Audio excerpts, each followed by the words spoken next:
स्वास्थ्य पत्रिका हमारी सेहत के आज के अंक के साथ आपकी दोस्त शालिनी मित्तल। स्वीकार करिए हमारा नमस्कार। आज की स्वास्थ्य पत्रिका में शामिल है गर्मियों की आम स्वास्थ्य समस्याएं। इस विषय पर भेंटवार्ता विशेषज्ञ होंगे डॉक्टर विनोद कुमार यादव, आयुर्वेदाचार्य, और उसके बाद सुनेंगे एक और भेंटवार्ता, कैंसर के उपचार में रेडिएशन थेरेपी का उपयोग। हमारी विशेषज्ञ होंगी डॉक्टर रंभा पांडे।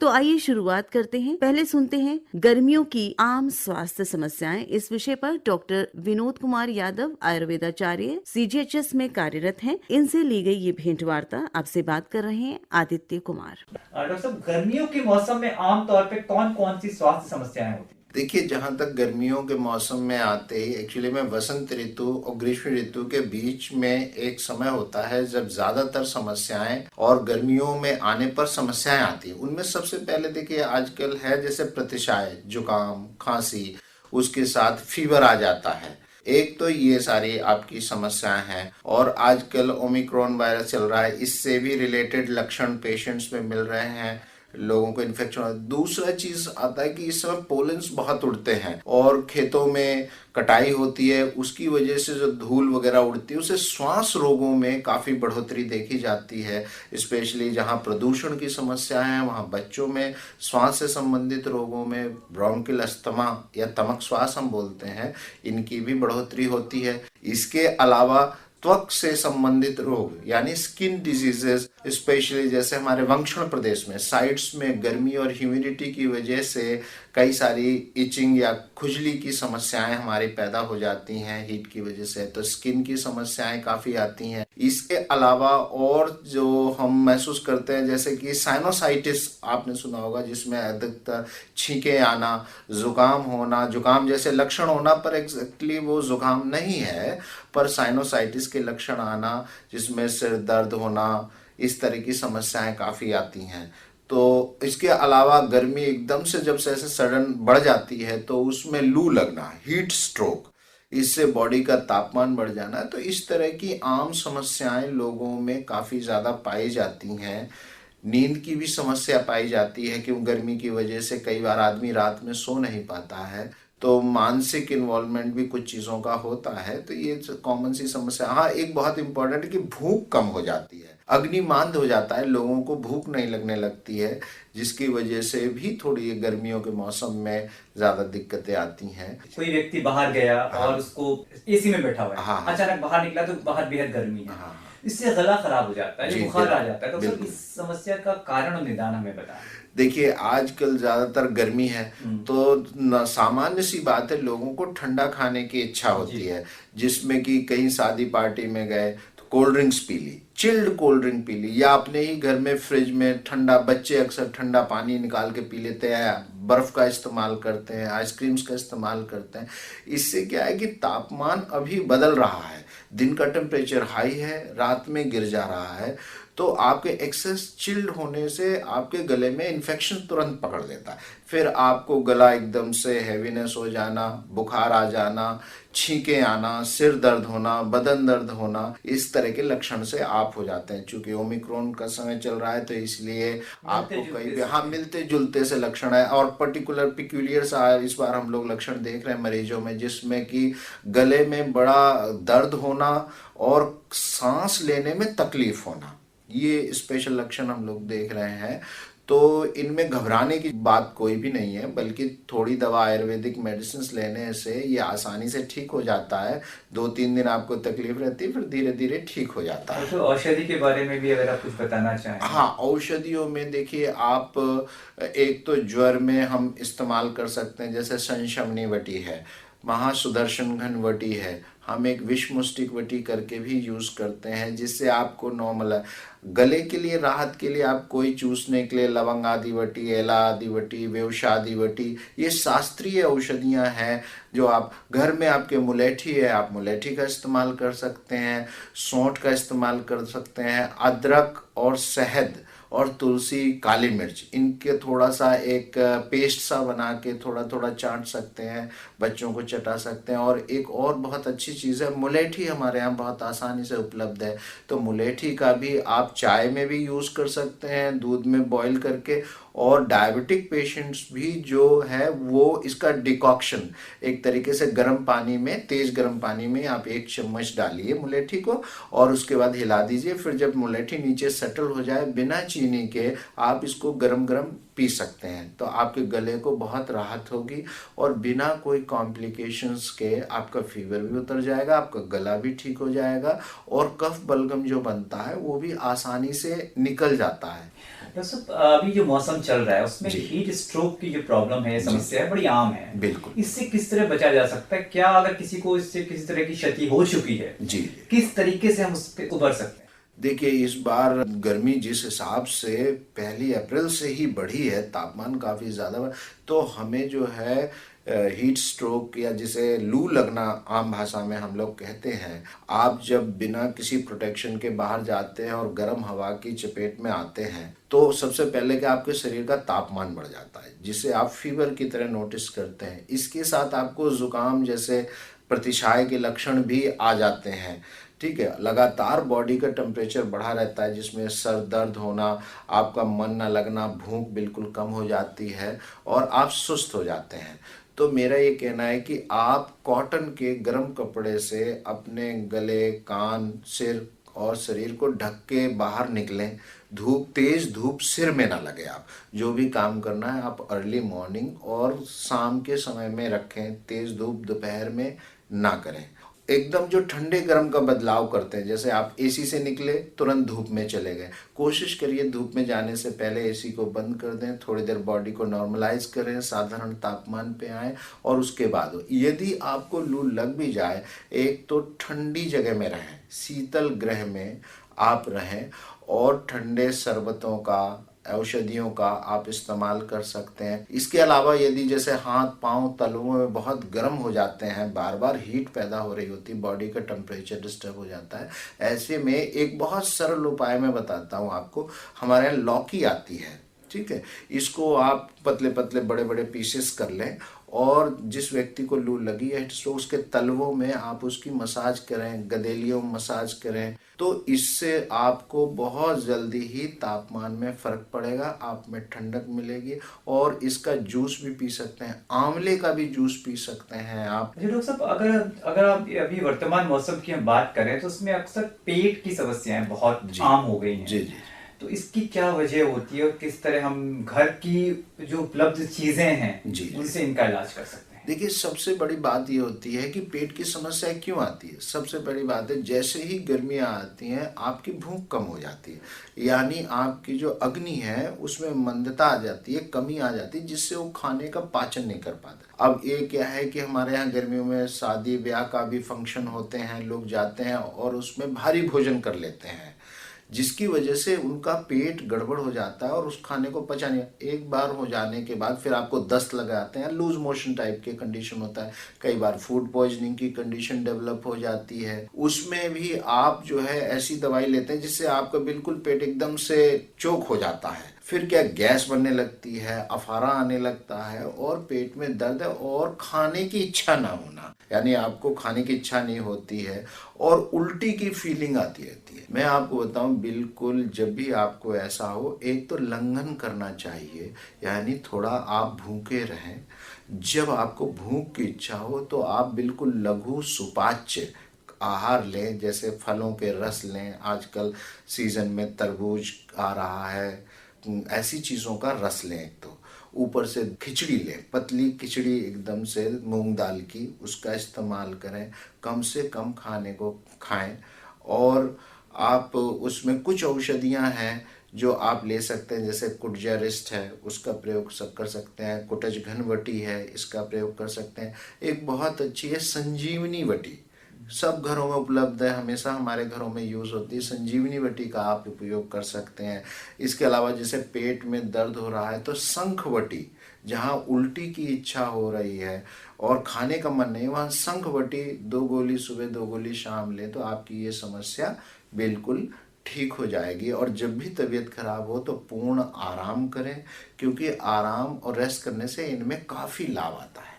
तो सब आपने संजीवनी बटी की बात की। देखिए, संजीवनी बटी एक तो हमारे यहाँ आसानी से मिल जाती है, लोगों को इसके बारे में ज्ञान है। पर अगर कभी लगे कुछ भी नहीं है आपके पास, तो घर में जीरा सबके पास है। जी। इस जीरे को आप हल्का सा तवा पे भून के और इसका पाउडर बना लें। आधा आधा चम्मच हर आधे घंटे में लें, पहले शुरुआती दौर में। फिर जब कुछ आराम मिल जाए तो तीन तीन घंटे में आप लें, आपका पेट बिल्कुल कंट्रोल हो जाएगा। और कई बार जब पेट साफ होना शुरू हो जाता है तो थोड़ा सा होने दीजिए, क्योंकि बॉडी ये समझती है कि जो चीज़ उसके लिए हानिकारक है उसको वो निकाल देना चाहती है। या तो उल्टी से निकालेगी या दस्त से निकालेगी। हमें केवल औषध तब प्रयोग करनी चाहिए जब ये लगे कि अब हमारे अंदर डिहाइड्रेशन के लक्षण आ रहे हैं, पानी की कमी हो रही है, तभी हमको औषध का प्रयोग। तो संजीवनी आपकी देखिए पेट दर्द पे काम करती है, बुखार पे काम करती है, आपके पेट में जो मरोड़ दे के तकलीफ होती है उसको भी ठीक करती है, गैस को भी वातानुलोमन कराती है, गैस को पास कराती है। तो इन सब वजहों की वजह से हम संजीवनी बटी का प्रयोग किया जाता है। तो सब इस मौसम में आमतौर पे दूषित जल के सेवन से भी देखा गया कि बहुत सी पेट संबंधी या अन्य समस्याएं पैदा हो जाती हैं, जैसे टाइफॉइड है। तो सब इनकी क्या कारण है और किस तरीके से हम घर में ही इनका निदान या इलाज कर सकते हैं? देखिए, ये पानी तो एक बड़ी समस्या बन ही रहा है, दूषित जल। कई बार हमारी पाइपलाइंस और सीवर लाइन पास पास से गुजरती हैं तो उनसे भी वाटरबोर्न इन्फेक्शंस हो जाते हैं। हाँ, टाइफाइड में क्या होता है कि कई बार पेशेंट को धीरे धीरे बुखार आता रहता है, भूख कम लगती है और वो कमज़ोरी फील करता है, लेकिन ज़्यादा लक्षण उभर के ना आने की वजह से वो सही से अपना इलाज नहीं कराता है। इसमें क्या, फिर लंबे समय तक लगातार पेट की समस्या होने के बाद स्थायी रूप से उसके पेट में दिक्कत आने लगती है, जो सामान्य दवाइयों से ये ठीक नहीं होती है। तब आप अपने चिकित्सक के पास जाके, इसका एक टाइफाइड का टेस्ट होता है, उसको इन्वेस्टिगेशन कराइए। इन्वेस्टिगेशन कराने के बाद अगर टाइफाइड पॉजिटिव आता है तो आप आयुर्वेद से अपना इलाज कराएं, और टाइफाइड कुछ दिन के इलाज के बाद इससे चिकित्सा से ये ठीक हो जाता है। एक चीज़ और मैं बताना चाहता हूँ कि आप जब भी पेट की तकलीफ़ें हों, आप भारी भोजन ना करें। पूड़ी, पकवान, पनीर, छोले, राजमा, ऐसी चीज़ें जो पचने में ज़्यादा समय लगाती हैं, उन आहारों का ना सेवन करें और हल्का खाना खाएं। अगर भूख नहीं है तो कोशिश करें जब भूख लगे तब खाना खाएं, तो आपके पेट पे ज़्यादा आपका प्रेशर नहीं पड़ेगा और आपका पेट जल्दी अपने आप को हील कर लेगा। इसके साथ साथ लीवर भी अपने आप को रेस्ट लेके अपना काम कर सकता है, उसके जूसेस जल्दी सीक्रेट होंगे।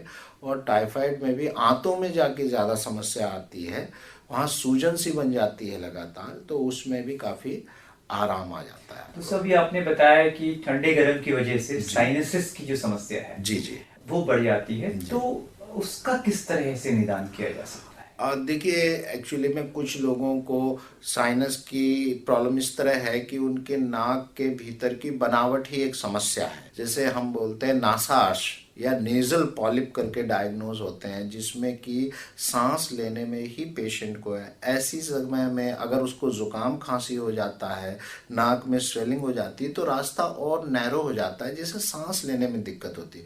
मान लीजिए डस्ट पार्टिकल आ गए तो उसे अचानक छींकें आना शुरू होंगी।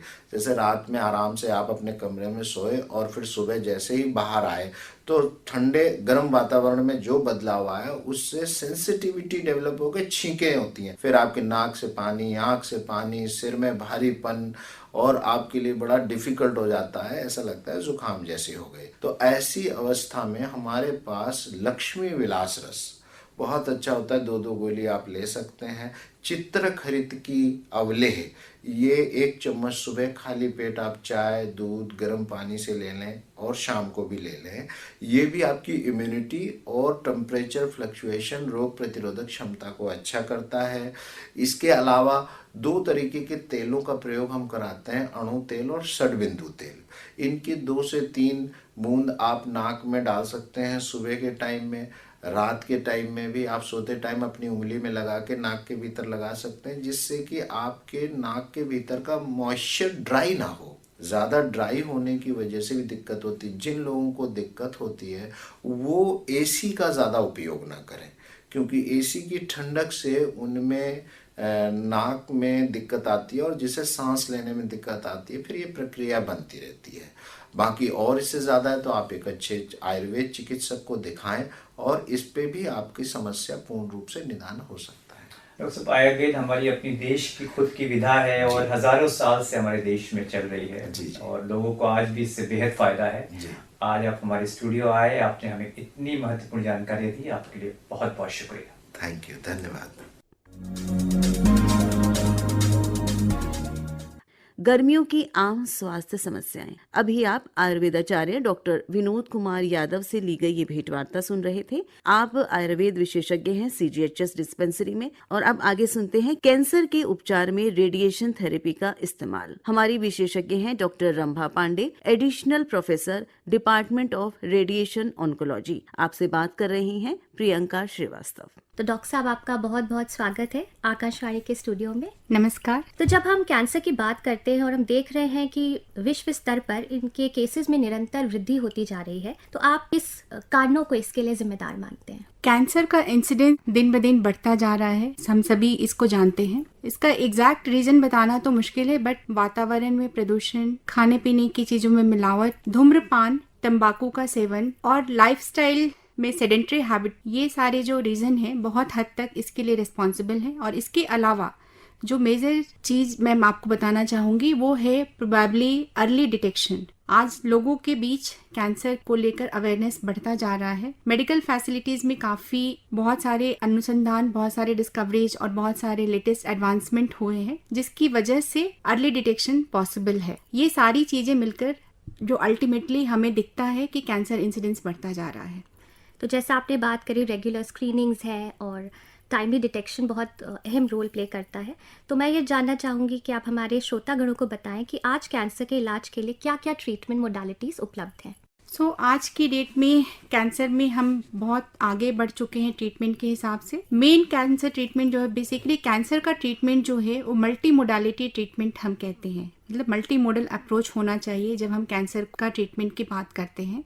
इसमें surgery, medical oncology, that means chemotherapy and radiotherapy, ये सबसे इम्पॉर्टेंट होते हैं। और इसके अलावा पैलिएटिव ट्रीटमेंट, जो पेशेंट्स जिनमें काफ़ी एडवांस स्टेज में आते हैं या जिनमें हम कीमोथेरेपी, रेडियोथेरेपी और सर्जरी ऑफर नहीं कर पाते हैं, उन पेशेंट्स के लिए पैलिएटिव ट्रीटमेंट, ये चारों जो हैं बेसिकली एक स्तंभ की तरह हैं जो कैंसर ट्रीटमेंट के लिए बहुत इंपॉर्टेंट रोल प्ले करते हैं। तो ये रेडिएशन की तकनीक एग्जैक्टली क्या है, अगर आप इस पे कुछ बताना चाहें?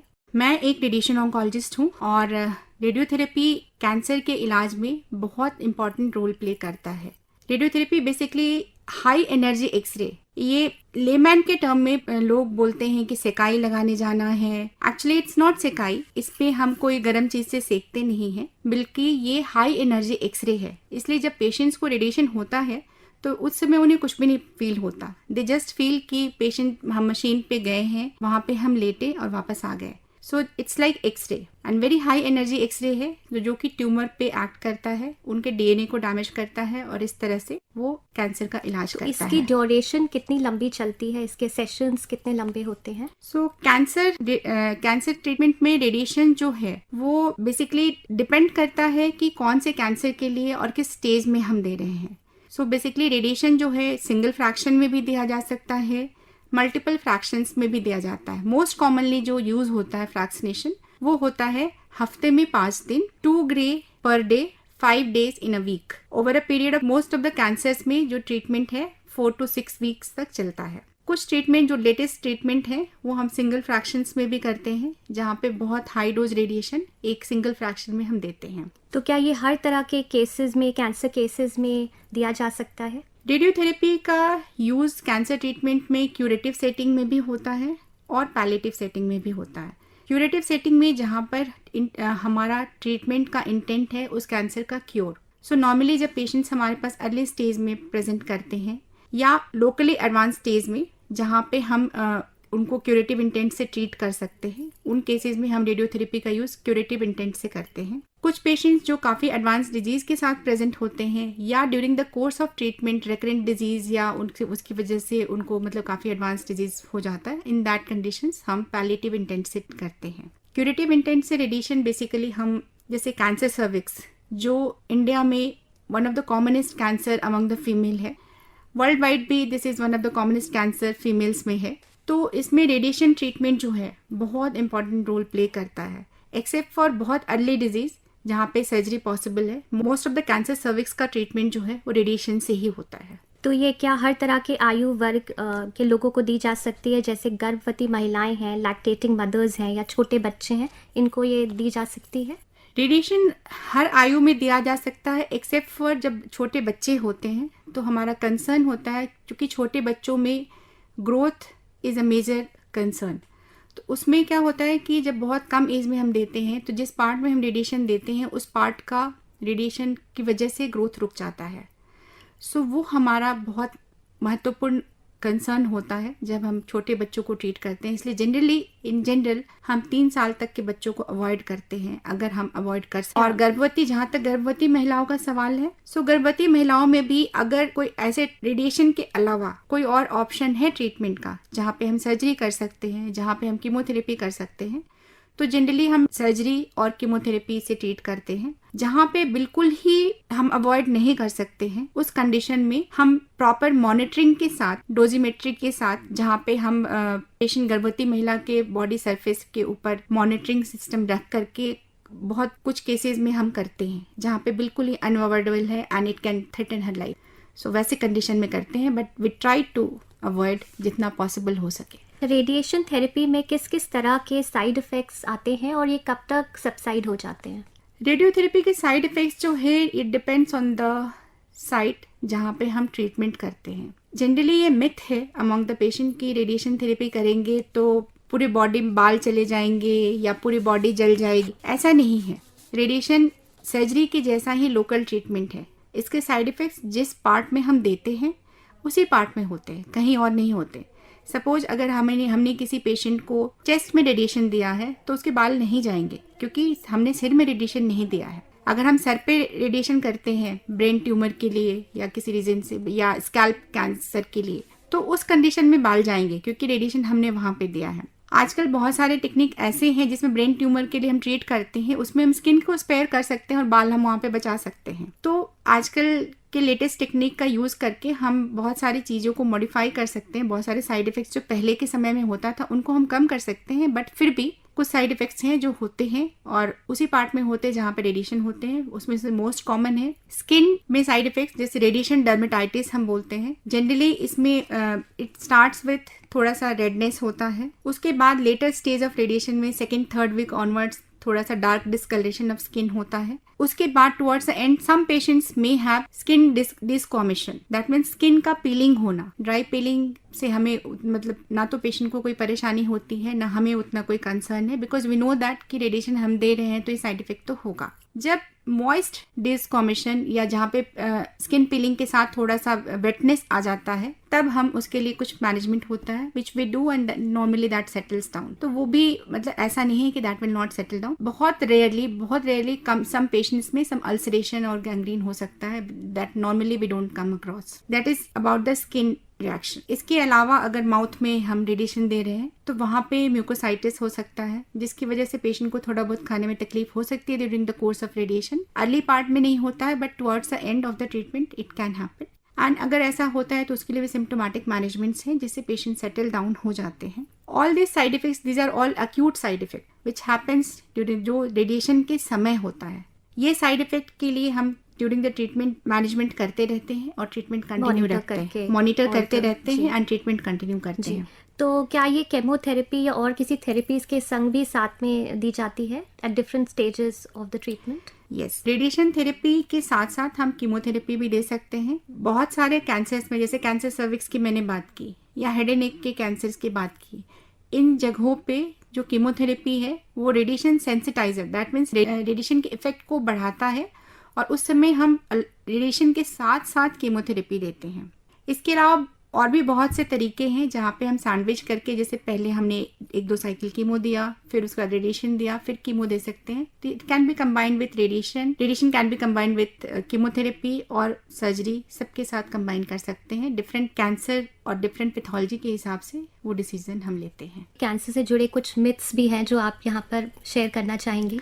हाँ, एक सबसे महत्वपूर्ण बात जो मैं बताना चाहूँगी वो ये है कि जब किसी को रेडिएशन होता है तो अक्सर फैमिली वाले हमसे पूछते हैं कि मैम हमारे घर में बच्चे हैं, क्या ये हमारे साथ रह सकती हैं? तो मैं ये बताना चाहूँगी कि रेडिएशन जो है, जब हम डिलीवर करते हैं, जब रेडिएशन की मशीन ऑन होती है, सिर्फ उसी समय वो पेशेंट के ऊपर होता है। जब मशीन बंद हो जाती है उसके बाद पेशेंट की बॉडी में कोई रेडिएशन नहीं होता, वो सेफली अपनी फैमिली के साथ रह सकता है, अपनी सोसाइटी में रह सकता है। और सबसे महत्वपूर्ण बात ये है कि जिन पेशेंट्स को कैंसर हुआ है या जिस फैमिली में कैंसर होता है, उनके लिए एक बहुत बड़ा मेजर सेटबैक होता है। कैंसर नॉन कम्युनिकेबल डिजीज है, ये किसी एक पेशेंट से दूसरे पेशेंट में फैलता नहीं है।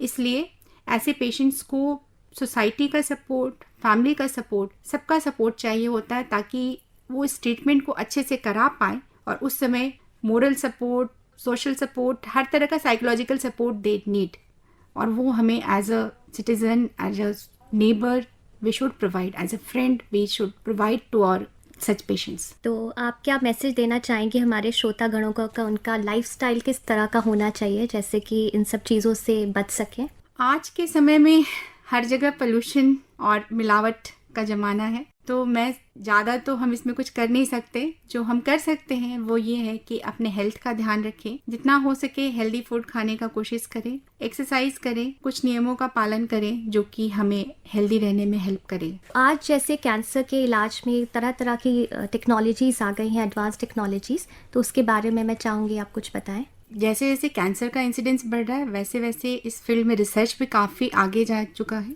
जहाँ बहुत सारे लेटेस्ट डेवलपमेंट कैंसर के ट्रीटमेंट के हिसाब से हुए हैं। चाहूँगी रेडियोथेरेपी के संदर्भ में अगर मैं बात करूँ तो रेडियोथेरेपी में बहुत सारे लेटेस्ट टेक्निक्स जैसे कि image guided radiotherapy, SBRT which is stereotactic body radiotherapy, gamma knife के विषय में आप लोगों ने सुना होगा, साइबर नाइफ, ये सारे एक तरह के स्टीरियोटैक्टिक रेडियो सर्जरी और स्टीरियोटैक्टिक बॉडी रेडियोथेरेपी के टाइप्स हैं। इनके अलावा अगर हम कैंसर कीमोथेरेपी में भी बहुत सारे एडवांसेस हो चुके हैं, immunotherapy, targeted therapy, these are the other area जहाँ पे काफी आगे हम बहुत सारे कैंसर आज इनका इस्तेमाल कर रहे हैं। कैंसर सर्जरी में भी रोबोटिक सर्जरी और भी बहुत सारे ऐसे तकनीकी डेवलपमेंट हुए हैं जिसकी वजह से कैंसर का ट्रीटमेंट आज किसी भी स्टेज में बहुत अच्छी तरह से किया जा सकता है।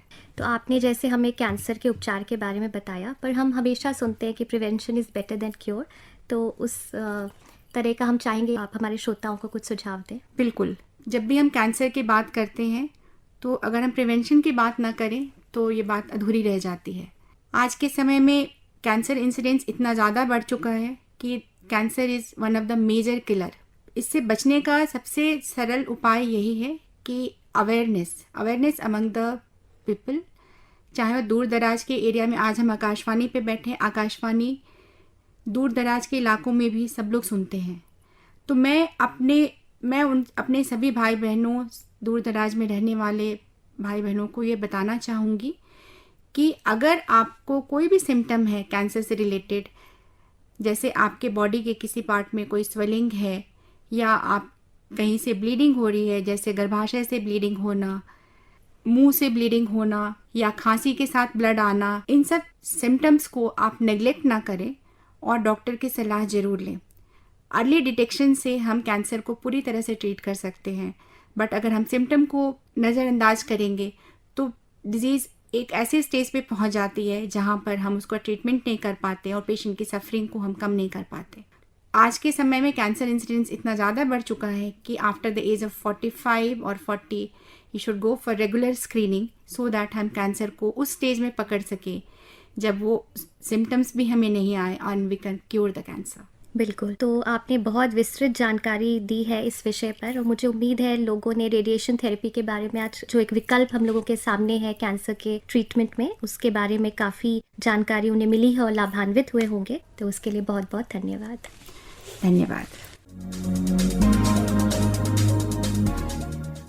कैंसर के उपचार में रेडिएशन थेरेपी का इस्तेमाल। अभी आप इस विषय पर doctor Rambha Pandey, additional professor department of radiation oncology, AIIMS से ली गई भेंट वार्ता सुन रहे थे। इसी के साथ हमारी आज की ये स्वास्थ्य पत्रिका हमारी सेहत समाप्त होती है। फिर मिलेंगे अगली बार, तब तक स्वीकार करिए शालिनी मित्तल का नमस्कार।